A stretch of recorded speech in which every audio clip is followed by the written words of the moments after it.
Hello વિદ્યાર્થી મિત્રો, ભક્તિ ઇન્ટરનેશનલ સ્કૂલની આ વિડીયો લેક્ચર સિરીઝમાં હું હિમાંશુ ગોસ્વામી આપનું ફરી એકવાર હાર્દિક સ્વાગત કરું છું. વિદ્યાર્થી મિત્રો, અગાઉ આપણે નામની ચર્ચા કરી, ત્યાર પછી સર્વનામ, વિશેષણ, આ બધી વસ્તુ આપણે એક પછી એક શીખ્યા. હવે વિદ્યાર્થી મિત્રોને ખૂબ પસંદ હોય એવો સરસ મજાનો એક વિષય, એક ટોપિક, ધોરણ 9 અને ધોરણ 10 બંનેને ગુજરાતી વ્યાકરણમાં કામમાં લાગે તેવો સરસ મજાનો ટોપિક છે, જે છે જોડણી. ઓકે, શું થયું? જોઈને થોડીક નવાઈ લાગી, થોડુંક આશ્ચર્ય થયું કે સાહેબ આ ક્યાં અમારો પ્રિય વિષય છે. ક્લાસમાં વિદ્યાર્થીઓને જઈને પૂછો કે ભાઈ કોણ એવું છે કે જે ગુજરાતીમાં 80 માર્કમાંથી 80 માર્ક લાવશે? કોઈ ઊંચી આંગળી ન કરે અને મુશ્કેલી અનુભવે. કેમ ભાઈ, શું થયું? તો કે સાહેબ ગુજરાતીમાં થોડા 80માંથી 80 આવે. કેમ? એવો નિયમ છે 80માંથી 80 ન આવે? ના સાહેબ, એવો નિયમ તો નથી. તો કે એમાં માર્ક્સ કપાય. કેમ? ચેક કરનાર છે દુશ્મન છે? ના, એવું પણ કંઈ નથી. તો કે સાહેબ એમાં જોડણી આવે અને જોડણીમાં ભૂલ આવે, આ થવાથી માર્ક્સ કપાય અને 80માંથી 80 આવે નહીં. પણ વિદ્યાર્થી મિત્રો, એક વાત સમજવા જેવી બરાબર છે કે હા, કદાચ જોડણીમાં ભૂલ આવતી હશે, પણ જોડણીને જો વ્યવસ્થિત સમજવામાં આવે કે ખરેખર તેના નિયમો શું છે, તેનું બંધારણ શું છે, કે કઈ રીતે કઈ જોડણી બને છે, આ વસ્તુ વ્યવસ્થિત સમજી લ્યો તો જોડણીમાં ભૂલ ના પડે. એના માટે શું જવું પડે? જોડણીના થોડા ઘણા નિયમો, થોડા ઘણા જ એવા નિયમ છે. આમ તો પહેલો જે ગ્રંથ બન્યો હતો સિદ્ધહેમ શબ્દાનુશાસન, બરાબર છે, એના વિશે પણ હમણાં ચર્ચા કરશું. અને સાથે સાથે અહીંયા વાત કરી દઉં કે સાર્થ જોડણી કોષ છે, તો આવા ઘણા બધા જોડણી કોષ છે, તો એમાં જોડણી માટેના નિયમો આપેલા છે. આપણે અહીંયા માત્ર ગણા ગાંઠા થોડા ઘણા નિયમો પાકા કરશું કે જેનાથી આપણે વ્યાકરણની દ્રષ્ટિએ જોઈએ તો જોડણીમાં ઘણો બધો સુધારો આવી જશે અને આપણને ઘણી બધી મદદ મળશે. એવું કહેવાય કે જોડણીના નિયમો પાકા કરવાથી જોડણીનો 90% પ્રશ્ન સોલ્વ થઈ જાય. તો સાહેબ બાકીના 10%? એ તો પ્રશ્ન, સળગતો પ્રશ્ન રહ્યો. વિદ્યાર્થી મિત્રો, જોડણીના નિયમો પાકા કરવાથી, એને સમજવાથી 90% સુધીનો જોડણીનો પ્રોબ્લેમ સોલ્વ થઈ જાય. બાકીનો 10% પ્રોબ્લેમ દરેક જણને સોલ્વ કરવા માટે વાંચનની જરૂર પડે, એટલે કે વાંચન કરવું ફરજિયાત છે. ઓકે, જોઈએ આપણે જોડણી.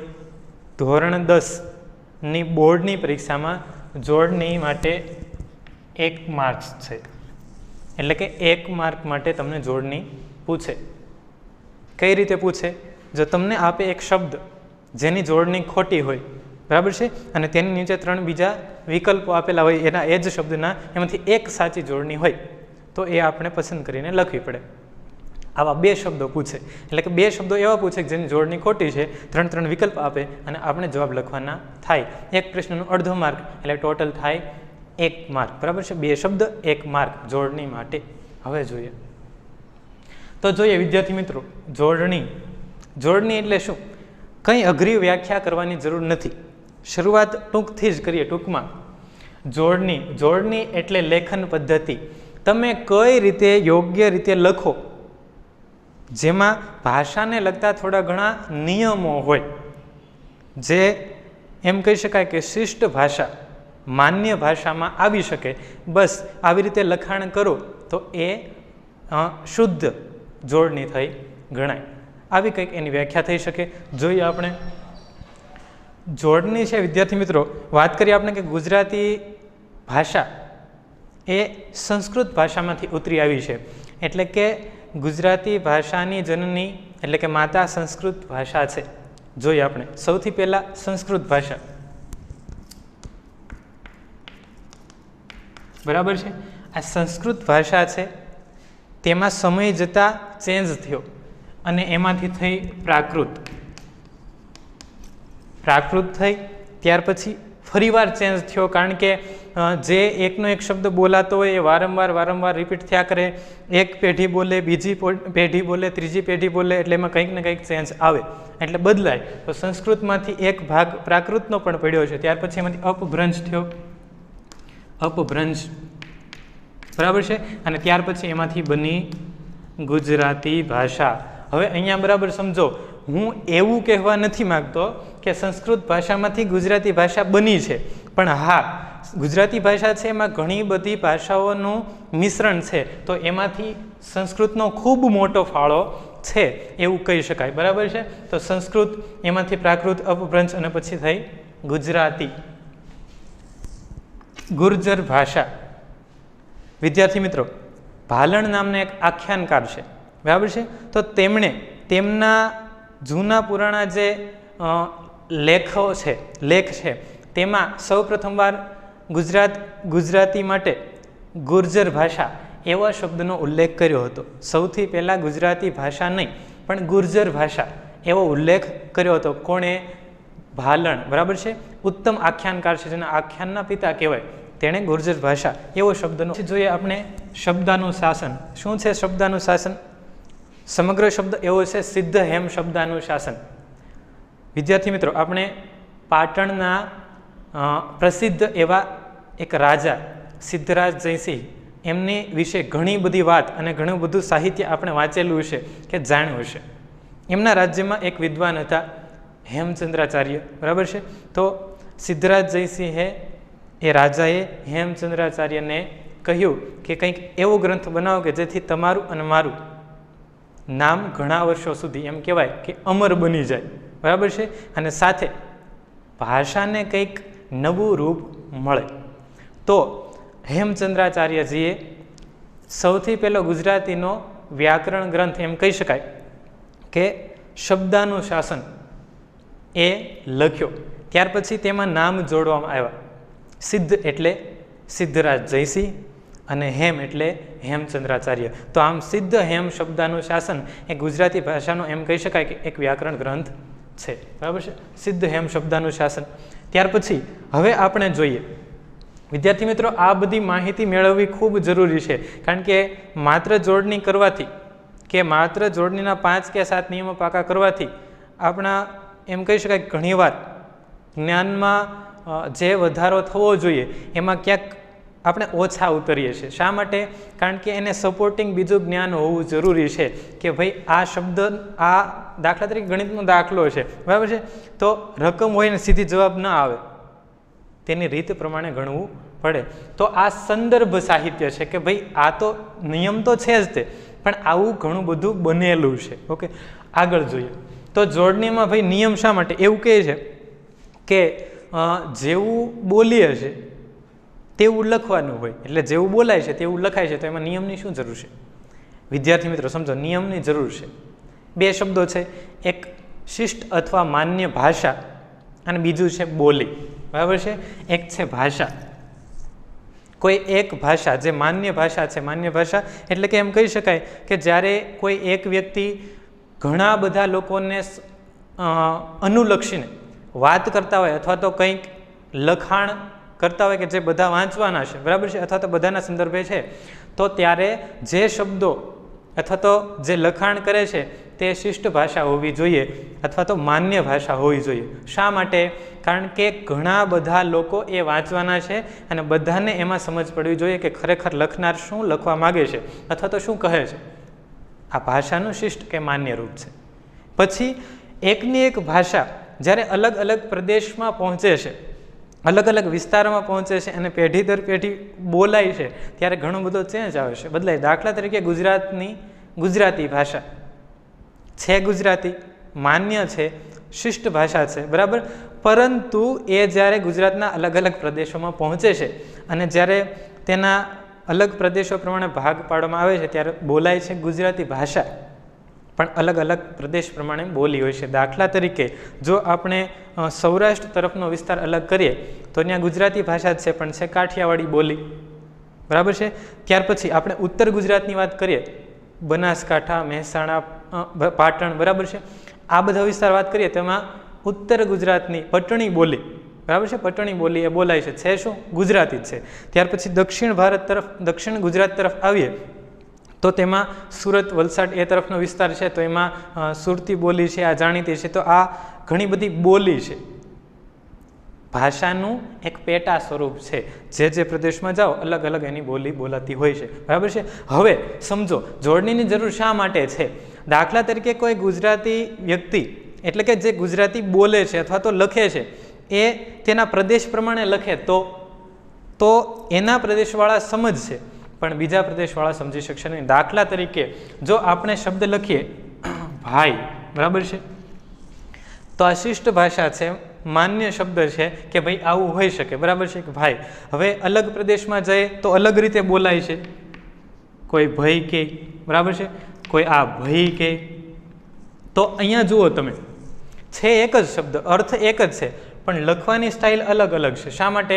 કારણ કે આ બોલી પ્રમાણે આવ્યું, જે વિસ્તારની જેવી બોલી તે પ્રમાણે તેઓ લખવાના છે. પણ જ્યારે ઘણા બધા લોકોને સંબોધીને લખાણ કરવાનું છે, એટલે ઘણા બધા લોકોને તમે કંઈક જણાવવાનું કે સમજાવવાનું છે, ત્યારે તમારે બોલીનો ઉપયોગ નહીં, ભાષાનો ઉપયોગ કરવો પડે. તો એટલા માટે એ સમજાવવા માટે જ જોડણીના નિયમો જરૂરી છે.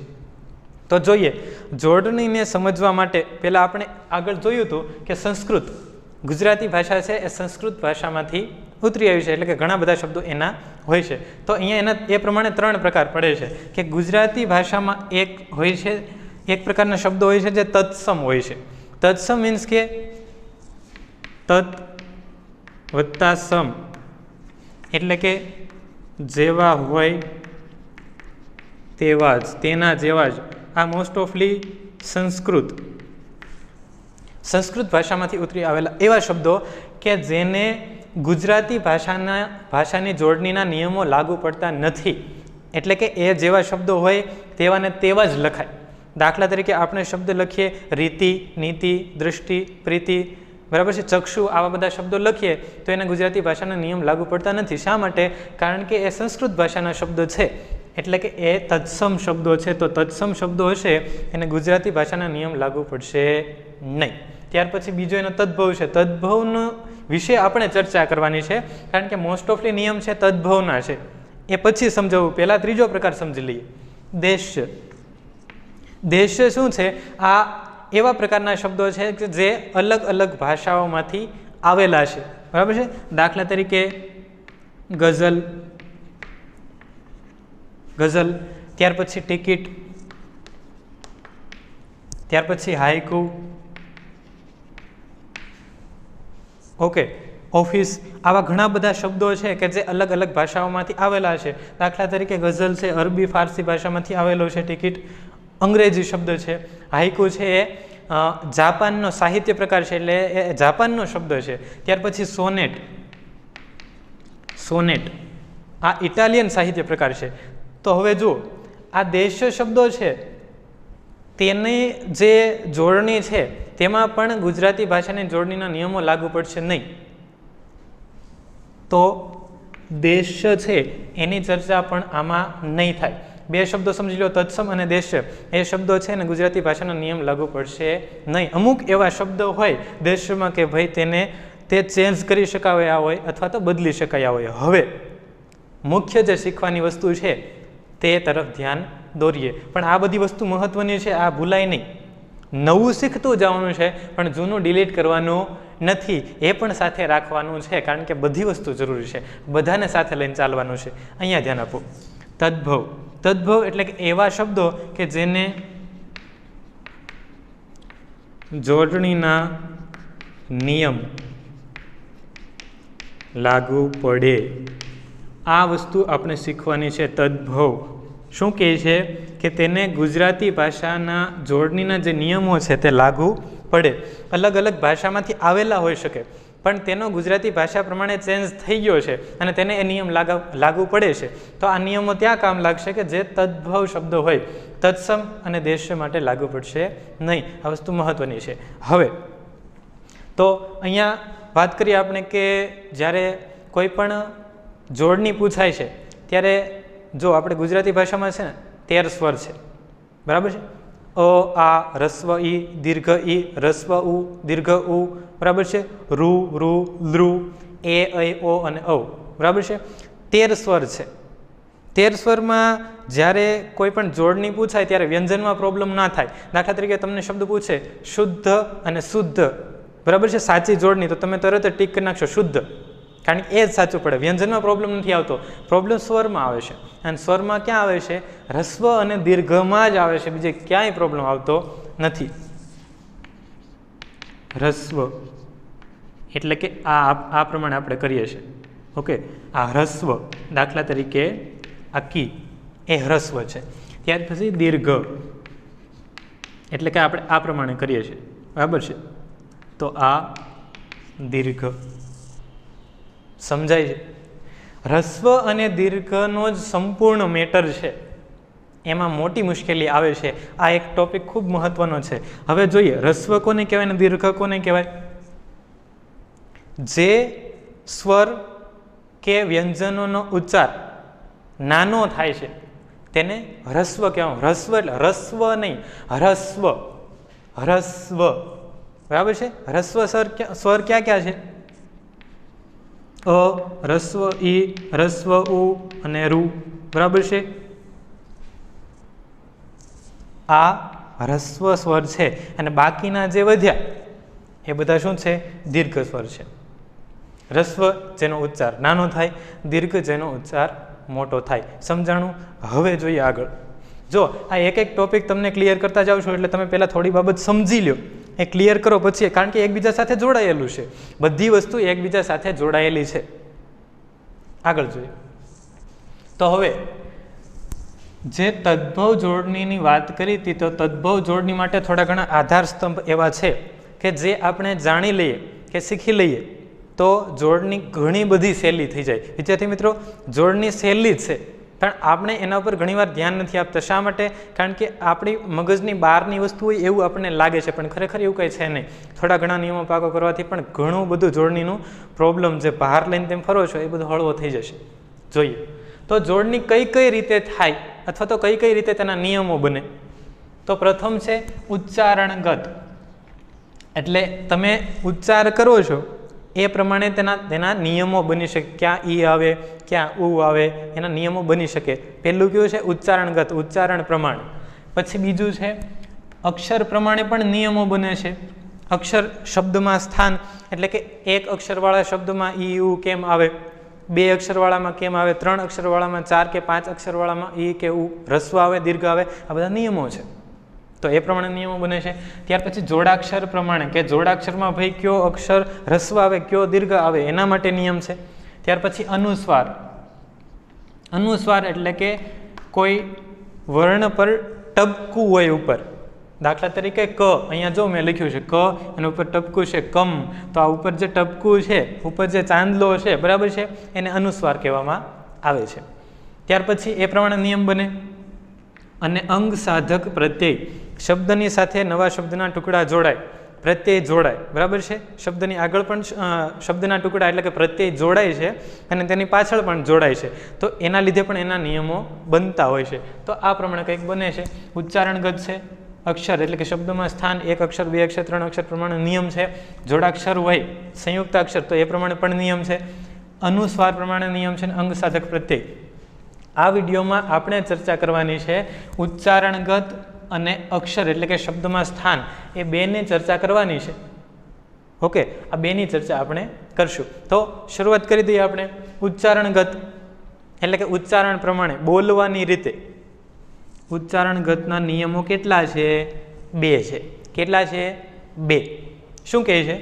પહેલો નિયમ જોઈએ. શબ્દના અંતે આવતો ઈ દીર્ઘ આવે. શબ્દના અંતે આવતો ઈ દીર્ઘ આવે એટલે કે મોટો આવે.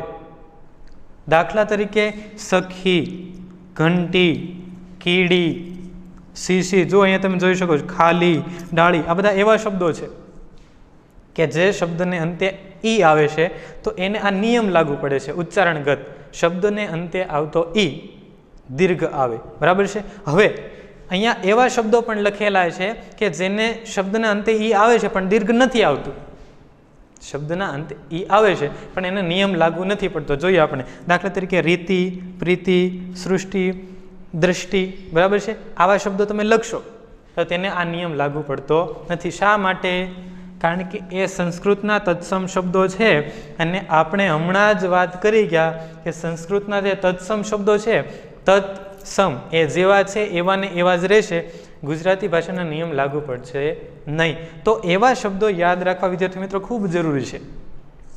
અપવાદરૂપ કે એવા એક્ઝામમાં પૂછાઈ જાય આપણે નિયમ આ પાકો કર્યો હોય પણ આપણને રીતિ પ્રીતિ સૃષ્ટિ બરાબર છે આવો શબ્દ કંઈ પણ પૂછી શકે. તો હવે ઓળખવા કઈ રીતે કે ભાઈ આ તદ્ભવ શબ્દ છે કે તત્સમ શબ્દ છે? તો વિદ્યાર્થી મિત્રો એના માટે એક જ રસ્તો છે. આપણું જેટલું વાંચન બહોળું હોય એટલે કે ખૂબ વાંચન થતું હોય બરાબર છે તો આપણી જોડણી સુધરી જાય. આપણે શું કરવું પડે? જોડણી માટે નિયમ તો છે જ તે, પણ જોડણી માટે આપણે જોડણી કઈ રીતે ખરેખર બની છે, કઈ રીતે એ કયો અક્ષર લખાય છે તેની ટેવ મગજને પાડવી પડે, આંખોને એવી ટેવ પાડવી પડે તો આપણને એ વધારે સ્પષ્ટ થતું હોય છે. જોઈએ ત્યાર પછી બીજો નિયમ છે, શબ્દમાં ય પહેલા આવતો ઈ હ્રસ્વ આવે. કોઈ શબ્દ છે એમાં ય આવે છે, ય પહેલા જે ઈ આવે એ હ્રસ્વ આવે એટલે કે નાનું આવે બરાબર છે. દાખલા તરીકે પ્રિય, દરિયો, સાથીઓ, ઘડિયાળ, વરિયાળી બરાબર છે. તો આ બધું શું આવ્યું? હ્રસ્વ આવ્યું, કારણ કે ઉચ્ચારણગતનો બીજો નિયમ છે શબ્દમાં આવતો યની પહેલા ઈ આવતો હોય તો કરવો હ્રસ્વ. પહેલો નિયમ કયો છે? શબ્દના અંતે આવતો ઈ દીર્ઘ આવે. બીજો નિયમ કયો છે? શબ્દમાં ય આવતો હોય તો યની આગળ આવતો ઈ હ્રસ્વ આવે. ઉચ્ચારણગત આ નિયમો છે, 2 નિયમ છે બરાબર છે. આ શબ્દો યાદ રાખવા. આગળ જોઈએ ત્યાર પછી બીજું છે અક્ષર એટલે કે શબ્દમાં સ્થાન. હમણાં જ મેં વાત કરી હતી, 1 અક્ષરવાળા શબ્દ આવે, 2 અક્ષરવાળા આવે, 3 અક્ષરવાળા આવે, 4 થી 5 અક્ષરવાળા આવે. તો એ બધામાં નિયમ છે. ક્યાં ક્યાં નિયમ છે જોઈએ તો સૌથી પહેલા એકાક્ષરી શબ્દ. એકાક્ષરી શબ્દ એટલે શું? એક અક્ષરી શબ્દ એટલે કે એવો શબ્દ કે જેમાં એક જ અક્ષર હોય એવું બને? હા બને. દાખલા તરીકે હું, તો એકાક્ષરી શબ્દ છે. શબ્દમાં અક્ષર કેટલો આવ્યો? એક જ આવ્યો બરાબર. દાખલા તરીકે તું, એક જ અક્ષર અને શબ્દ પણ એક કહેવાય. એકાક્ષરી શબ્દ એવો શબ્દ કે જેમાં એક જ અક્ષર હોય. જોઈએ આપણે એનો નિયમ છે, અનુસ્વાર વગરના એક અક્ષરવાળા શબ્દમાં આવતા ઈ કે ઉ એ સ્વર દીર્ઘ આવે. શું કહે છે? અનુસ્વાર એટલે કે એકાક્ષર, એક અક્ષરવાળો શબ્દ એવો કે જેના ઉપર અનુસ્વાર ટપકું ના હોય. જો એના ઉપર ટપકું ના હોય તો એમાં જે સ્વર ભળેલો છે ઈ કે ઉ એ શું આવે? દીર્ઘ આવે એટલે કે મોટું આવે બરાબર છે. જોઈએ આપણે અનુસ્વાર વગરના એટલે કે ઉપર ટપકા વગરના એક અક્ષરવાળા શબ્દમાં આવતા ઈ કે ઉ દીર્ઘ આવે. દાખલા તરીકે ઘી, બી, ફી, સ્ત્રી, જુ, રૂ. આ રૂ આવી રીતનું છે, 2 આવી રીતનું બરાબર છે. આમ થઈને એ દીર્ઘ રૂ બન્યો છે. આ રૂ છે. ત્યાર પછી ભૂ. બાળકોને કહીએ ભૂ એટલે શું? ભૂ એટલે પાણી. ભૂ એટલે પાણી નહીં, નાના બાળકોનો શબ્દ છે બરાબર છે. ભૂ એટલે શું થાય? જમીન. ભૂ એટલે જમીન. ઘી, બી, ફી, સ્ત્રી, જુ. તો અહીંયા શબ્દો તમે જોઈ શકો છો. શબ્દો કેટલા છે? ઘણા બધા શબ્દ છે, પણ એમાં એક શબ્દમાં અક્ષર કેટલા છે? એક છે. એક શબ્દમાં એક અક્ષર છે એટલે એકાક્ષરી શબ્દ. એકાક્ષરી શબ્દ માટેનો નિયમ શું છે? જો ઉપર અનુસ્વાર ટપકું ના હોય તો દીર્ઘ આવે. ઈ કે એવું આવતું હોય દીર્ઘ આવે બરાબર છે. ત્યાર પછી બીજો નિયમ, અનુસ્વારવાળા એક અક્ષરના શબ્દનો સ્વર હ્રસ્વ આવે બરાબર છે. અનુસ્વાર એટલે જેના ઉપર ટપકું આવે છે એ અનુસ્વારવાળા શબ્દમાં શું કહે છે કે તેમાં જે ઉ આવે છે એટલે કે જે સ્વર ઉ આવે છે તે કેવો આવે? હ્રસ્વ. દાખલા તરીકે હું, ઉપર અનુસ્વાર ટપકું આવ્યું તો થયું હ્રસ્વ. શું, તું બરાબર છે. શું આવ્યું? ઉપર અનુસ્વાર છે. જુઓ અનુસ્વારવાળા શબ્દ કેવા આવે? હ્રસ્વ આવે. આ હ્રસ્વ થઈ ગયા. એકાક્ષરી શબ્દના અહીંયા જોઈએ આપણે 2 નિયમ. 2 નિયમમાં પહેલું શું છે? અનુસ્વાર વગરના. અનુસ્વાર વગરના હોય તો દીર્ઘ આવે. જો ઉપર ટપકું આવી જાય તો થઈ જાય હ્રસ્વ. ઓકે, આગળ જોઈએ. એક અક્ષરવાળા પૂરા 2 છે. 2 નિયમો યાદ રાખવાના. ત્યાર પછી 2 અક્ષરવાળા શબ્દ. 2 અક્ષરવાળા શબ્દ 1 એમાં અક્ષર કેટલા હોય? 2. એના માટે પણ નિયમ છે. કેટલા નિયમ છે? 1. શું કહે છે?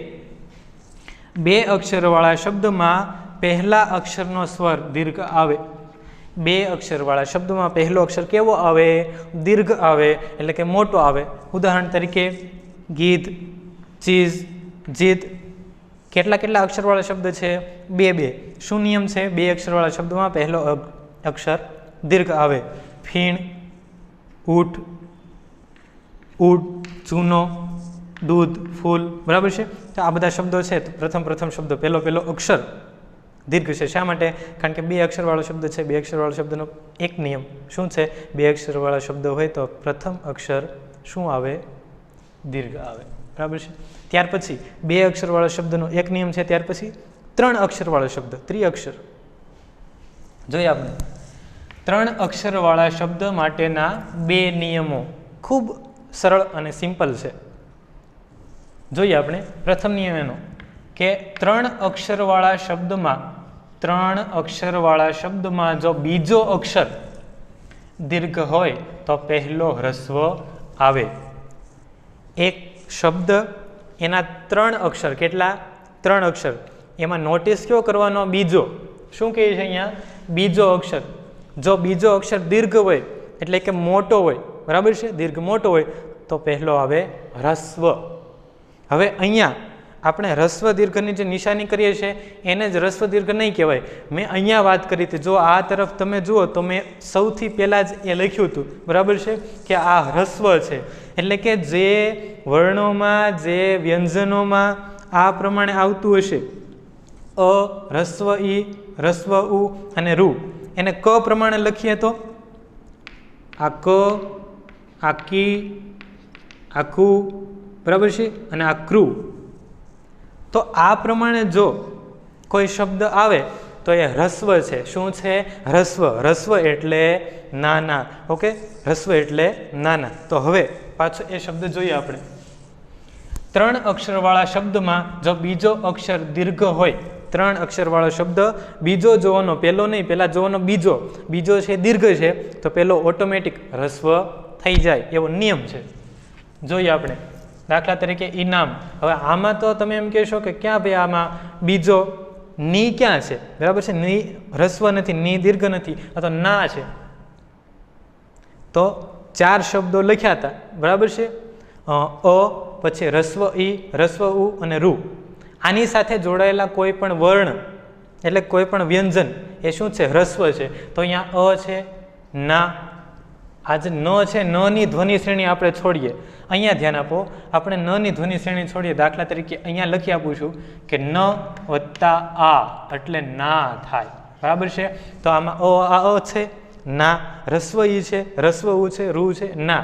એટલે એનો અર્થ એમ કે આ હ્રસ્વ નથી, આ દીર્ઘ છે. એટલે જો શું વાત કરી હતી? 3 અક્ષરવાળો શબ્દ, બરાબર છે, એમાં બીજો દીર્ઘ હોય તો પહેલો કેવો થાય? હ્રસ્વ થાય. આ દીર્ઘ છે મિત્રો, જો બરાબર, આને દીર્ઘ કહેવાય. તો પહેલો છે ઈ છે, શું થયું? હ્રસ્વ થયું, બરાબર છે. એવી રીતે ઈરાદોમાં રા દીર્ઘ છે તો પેલો ઈ શું થયો? હ્રસ્વ. કિનારામાં કી, હ્રસ્વ. એવી રીતે વિદાય, વિષાદ, ઉધાર, ઉનાળો. ઉનાળો ઘણા વિદ્યાર્થી મિત્રો ઉનાળો લખે છે, ઉ છે એ દીર્ઘ કરે છે, પણ ખરેખર એ ખોટું છે, બરાબર.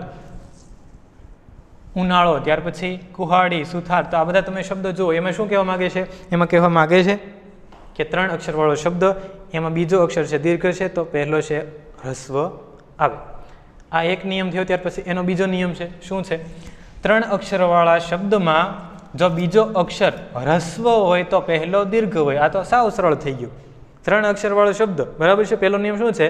3 અક્ષરવાળો શબ્દ, એમાં પહેલો દીર્ઘ હોય તો બીજો દીર્ઘ હોય તો પહેલો થઈ જાય હ્રસ્વ, બરાબર છે. બીજો નિયમ શું કહે છે કે બીજો છે હ્રસ્વ હોય તો પહેલો દીર્ઘ થઈ જાય. આ દીર્ઘ તો આ હ્રસ્વ, આ હ્રસ્વ તો આ દીર્ઘ. પહેલો બીજો નિયમ, બરાબર છે. બીજા નિયમમાં શું કહે છે? 3 અક્ષરવાળા શબ્દમાં જો બીજો અક્ષર હ્રસ્વ હોય, નાનો હોય, બરાબર છે, અ, હ્રસ્વ ઈ, હ્રસ્વ ઉ અને રૂ આવતા હોય તો શું કહે છે? બીજો હોય, બરાબર છે. બીજો અક્ષર છે, બીજો અક્ષર છે એ શું હોય? એ હોય હ્રસ્વ હોય તો પહેલો અક્ષર દીર્ઘ થાય.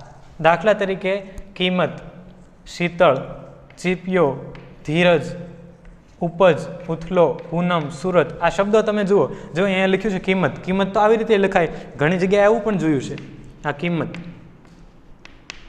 લે.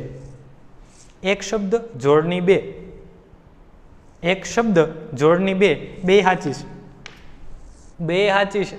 સાર્થ જોડણી કોશ, એમાં ઘણા બધા શબ્દો એવા આવેલા છે કે જેમાં એકના એક શબ્દની 1થી વધારે વાર અલગ અલગ જોડણી આપેલી છે, બધા સાચા છે.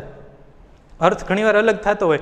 જો એકદમ નાનામાં નાનો અર્થ આનો એવો થાય છે. દાખલા તરીકે આ બંનેનો ફરક કેટલો છે ખબર? આ કિંમત, આ દીર્ઘ થયું અને આ હ્રસ્વ થયું, ફરક બહુ મોટો છે. સોનાનું બિસ્કિટ અને પાર્લેજી બિસ્કિટ એમાં જેટલો ફરક પડે ને એટલો આમાં ફરક પડે છે.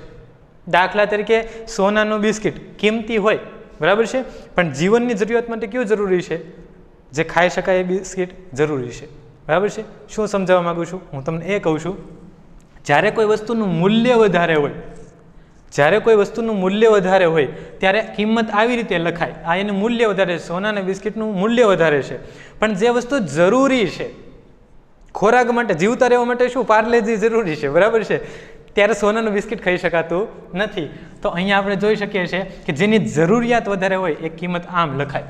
આવો એક નાનો એવો તફાવત છે, બાકી છે બંને સાચું, બરાબર છે. હવે અહીંયા ધ્યાન આપીએ તો નિયમ લાગુ પડતો તો 3 અક્ષરવાળા શબ્દોમાં જો બીજો અક્ષર હ્રસ્વ હોય તો પહેલો દીર્ઘ આવે. જોઈ શકો છો અહીંયા દીર્ઘ આવે છે, આ મ છે, બરાબર છે. શું પાછળ આવે? મની પાછળ આવે અ.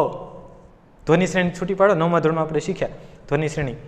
મ નો પાછળ આવે અ, તો શું છે એ? હ્રસ્વ. તો આ થઈ ગયું દીર્ઘ, બરાબર. શીતળ, ચીપિયો, અહીંયા ચીપિયો જુઓ, આ છે દીર્ઘ, તો આ હ્રસ્વ થયું. હવે આ હ્રસ્વ થયો, બરાબર છે. નિયમ યાદ કરો ઉચ્ચારણગતનો. જ્યાં ય આવતો, યની આગળનો ઈ કેવો આવે? હ્રસ્વ આવે. હવે આ હ્રસ્વ થયો તો આ હ્રસ્વ થયો તો આ શું થઈ જાય? દીર્ઘ થઈ જાય, બરાબર છે. નિયમો એકબીજા સાથે જોડાયેલા છે, યાદ રાખવાના છે. ત્યાર પછી ધીરજ. તો આવા બધા શબ્દો છે, બરાબર છે, યાદ રાખવા. શું કહે છે? 3 અક્ષરવાળા શબ્દોમાં બીજો દીર્ઘ તો પહેલો હ્રસ્વ, બીજો હ્રસ્વ તો પહેલો દીર્ઘ. આગળ જોઈએ 4 કે 5 અક્ષરવાળા શબ્દો. એ કે સાહેબ પછી 6 અક્ષરવાળા આવે તો શું કરવું? ના આવે પછી કેટલાક આવે છે ને સાહેબ? સુરેન્દ્રનગર 6 અક્ષરનો. એ ભાઈ 2 અલગ છે, સુરેન્દ્રનગર અલગ કરો, 2 અલગ શબ્દો છે. આમાં ઘણી બધી બાબત જાણવા જેવી છે. તમે જેટલું વાંચન વધારશો એટલું તમને નવું જાણવા મળશે. 4 કે 5 અક્ષરવાળા શબ્દો, બરાબર છે. શું કહે છે? 4 કે 5 અક્ષરવાળા શબ્દોમાં પહેલો અક્ષર દીર્ઘ આવે. 4 કે 5 અક્ષરવાળા શબ્દોમાં પહેલો અક્ષર દીર્ઘ આવે. દાખલા તરીકે હિલચાલ 4 અક્ષરવાળો શબ્દ છે. ત્યાર પછી ભૂલામણી, ખિસકોલી, કીર્તાર, કિફાયત, નિસરણી. આમાં જુઓ તમે 4 અક્ષરો છે અને એના લીધે પહેલો છે એ હ્રસ્વ બને છે. જોઈ શકો છો તમે. કયો નિયમ છે? 4 થી 5 અક્ષરવાળા શબ્દનો, બરાબર છે. તો આવા થોડા ઘણા નિયમો છે એ આપણે યાદ રાખી શકીએ. હું એમ નથી કહેતો કે તમે ગોખો, બરાબર છે, કોઈને ગોખી નાખવું એ આવડી નહીં જાય, પણ તમારે તેને બરાબર સમજવું પડશે. જો તમે સમજશો તો તમને ઘણી બધી હેલ્પ થશે, ઘણી બધી મદદ મળશે. હવે જુઓ અહીંયા આપણે વાત કરતા હતા કે આપણે તદ્ભવ જોડણીના આધાર સ્તંભ જોયા કેટલા? 5, બરાબર છે. 5ની વાત કરી. શીખ્યા કેટલા આપણે? ઉચ્ચારણગત અને અક્ષર શબ્દમાં સ્થાન, આ 2 જોયા છે. બાકીના જે 3 છે હવે પછીના લેક્ચરમાં આપણે જોશું, બરાબર છે. હવે આપણે ફરીવાર અહીંયા એકવાર ધ્યાન આપી દઈએ કે આપણે શીખ્યા શું, બરાબર છે. જોઈએ તો સૌથી પહેલા જોડણી, બરાબર છે. જોડણી કોને કહેવાય? યોગ્ય લેખન પદ્ધતિ છે, નિયમવાળી લેખન પદ્ધતિ છે, આ જોડણી છે. ત્યાર પછી તદ્ભવ, તત્સમ, તદ્ભવ અને દેશ, આ 3 પ્રકાર ભાગ પડે એવા ઘણા બધા શબ્દો હોય છે. તત્સમ શબ્દો કોને કહેવાય? જે સંસ્કૃતના શબ્દો હોય, જેને ગુજરાતી ભાષાના નિયમો લાગુ પડતા નથી, તત્સમ શબ્દો, બરાબર છે. ત્યાર પછી દેશ, અલગ અલગ ભાષાના જુદા જુદા શબ્દો કે જેને પોતાની ભાષાના નિયમો લાગુ પડે છે, ગુજરાતી ભાષાના જોડણીના નિયમો લાગુ પડતા નથી. તો એમાં પણ ગુજરાતી એમ કહેવાય છે કે આવા શબ્દો છે એની જોડણી અલગ થશે. આપણે સમજવાનું શું હતું? તદ્ભવ, બરાબર છે. અલગ અલગ ભાષાના પણ શબ્દો આવેલા હોય પણ તેને ગુજરાતી ભાષાના નિયમ લાગુ પડે તો એ તદ્ભવ શબ્દો છે. તેમાં જોયું ઉચ્ચારણગત, ઉચ્ચારણ પ્રમાણે નિયમો જોયો આપણે. કયો નિયમ જોયો? પહેલો નિયમ જોયો ઉચ્ચારણગતમાં. આપણે પહેલો નિયમ જોયો કે શબ્દના અંતે આવતો ઈ દીર્ઘ આવે. બીજો નિયમ શું જોયો? એમાં કોઈ શબ્દમાં ય હોય તો યની આગળનો ઈ હ્રસ્વ આવે. ત્યાર પછી અક્ષર શબ્દમાં સ્થાન, એમાં એકાક્ષરી, 1 અક્ષરવાળા. 1 અક્ષરવાળામાં શું જોયું? અનુસ્વાર ન આવે તો દીર્ઘ થાય, અનુસ્વાર આવે તો હ્રસ્વ થાય. ત્યાર પછી દ્વિઅક્ષરી, 2 અક્ષરવાળો શબ્દ છે એમાં પહેલો કેવો આવે? દીર્ઘ આવે. ત્યાર પછી ત્રિઅક્ષરી, 3 અક્ષરવાળો શબ્દ, 2 નિયમ જોયા, બરાબર છે. હ્રસ્વ દીર્ઘવાળા, બરાબર છે. એક શબ્દ 3 અક્ષર, એમાં વચ્ચેનો એટલે કે બીજો જો બીજો દીર્ઘ છે તો પહેલો હ્રસ્વ, અને બીજો જ હ્રસ્વ હોય તો પહેલું દીર્ઘ. ત્યાર પછી 4 કે 5 અક્ષરવાળા શબ્દ, 4 કે 5 અક્ષરવાળા શબ્દમાં પહેલો અક્ષર હ્રસ્વ એટલે કે નાનો આવે. તો આટલી આપણે ચર્ચા કરી. ત્યાર પછી અહીંયા વાત કરી છે એ પ્રમાણે બાકીના તેના પ્રકાર છે એ હવે પછી ચર્ચા કરશું. વિદ્યાર્થી મિત્રો, જોડણી એકદમ ખૂબ સરળ અને સિમ્પલ છે, આવડે એમ છે, અને થોડીક મહેનત કરીને પણ ઘણા બધા માર્ક્સ એમાં મેળવી શકાય. અલગ અલગ પરીક્ષા હોય તો ઘણા બધા માર્ક્સ મેળવી શકાય. 10મા ધોરણની વાત કરીએ તો 1 માર્ક છે, ખૂબ ઇમ્પોર્ટન્ટ છે, બરાબર છે. તો આ મહેનત સતત વધારતી રહી, વાંચન વધારતું રહ્યો. બાકીના જે પ્રકાર છે એને પછી ચર્ચા કરશું. તો બસ આજ માટે એટલું જ. તો વાણીને વિરામ આપું છું.